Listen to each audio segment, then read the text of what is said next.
Greetings, Joe here with Innisol Fragrances and Flavors, and we're doing a follow-up video today. The video is about why do some companies ask you to shake their product before use? Well, if you take a look at our Laundry Perfumes French Laundry, we do not ask you to shake the product, right? Yet some products, they'll clearly state it. Shake gently before use, right? So why is that?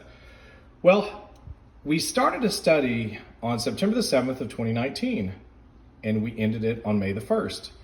And basically, we poured out a sample, and we're gonna check its stability, right? 2.5 years later.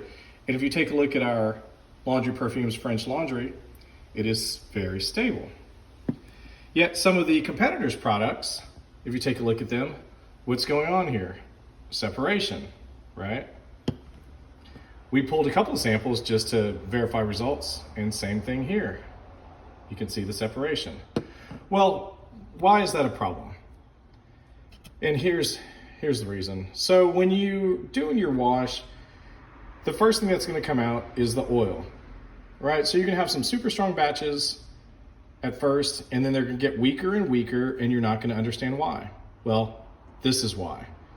The oil's going out first, right? We suggest using a super stable product like our Laundry Perfumes French Laundry. Now, we don't actively market and sell our Laundry Perfumes French Laundry. We license this product out to companies that are interested in selling either in their own stores or through Amazon or whatever method they would consider. So if you're interested in licensing a stable product in your stores or selling online, please give us a call. Please subscribe to our YouTube channel, and I'm Joe. Please ask us any fragrance questions you may have. Thanks and have a great day.